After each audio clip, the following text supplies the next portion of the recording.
Hi friends, দুদিন আগে আমরা দেখলাম সিতারে জামিন পার।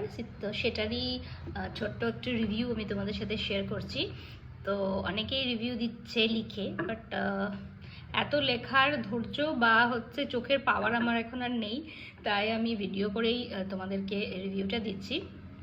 তো এই মুভিটা আমি এখানে কলকাতায় দেখলাম নজরুল তীর্থে। তো বেশ ভালো অ্যাম্বিয়েন্স ছিল ওখানে, এবং আমি প্রথমবার জন্য রিক্লাইনার সিটে বসেছিলাম, বিকজ আমার ভালো লাগে না বসতে। তো যাই হোক, বসেছিলাম। এবার বেশ ভালোই লাগলো যদিও। তো এবার আসি সিনেমাটার বিষয়ে। তো তারে জামিন পার আমরা দেখেছিলাম, ভীষণ পছন্দের, মানে সকলের ভীষণ পছন্দের একটা মুভি। এবং তারপর এলো সিতারে জামিন পার।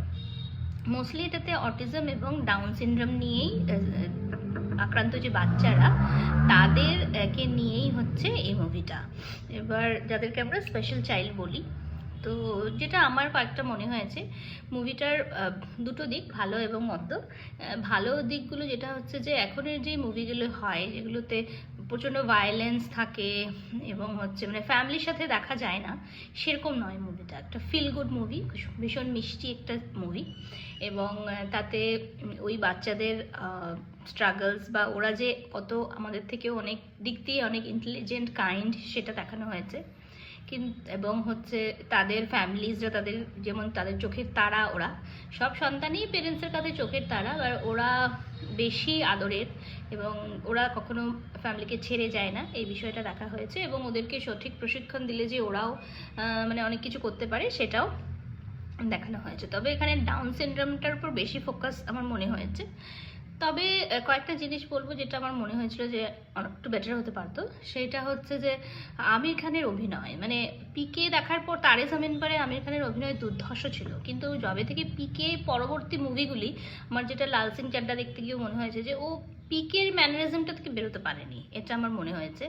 আর দ্বিতীয়ত আর একটু ফ্যামিলিকে যদি দেখানো হতো, ফ্যামিলির স্ট্রাগলস ছোট ছোট করে, তাহলে আরও ভালো লাগতো। এবং মনে হয়েছে একটু সুপারফিশিয়াল লেগেছে মুভিটা।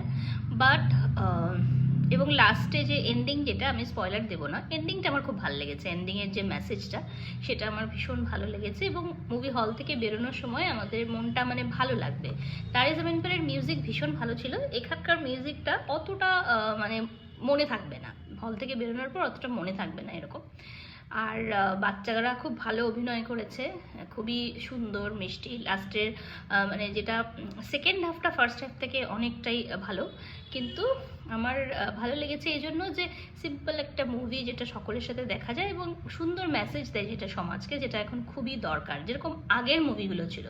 আমি সারাক্ষণ যে কারণে পুরোনো মুভিগুলো ইউটিউবে দেখতে থাকি, ভালো লাগে। মানে I am not into violent movies, আমার একদম ভালো লাগে না। আমি ওই হাম সাথ সাথে টাইপস পাবলিক আর কি। তো আমার তো বেশ ভালো লেগেছে। তোমরাও দেখো বাচ্চাদের নিয়ে। কম্প্যাশন, কাইন্ডনেস অনেক কিছু শেখায় মুভিটা, এবং সেটা আজকালকার দিনে ভীষণ প্রয়োজন। কারণ বাচ্চারা স্কুলে বুলি হয়, তারপর বাচ্চাদের থেকে পেরেন্টসদের যে কম্পিটিশন হয়, সেইগুলো যারা সেগুলোতে মানে যেগুলো হয় আজকাল দেখা যায়।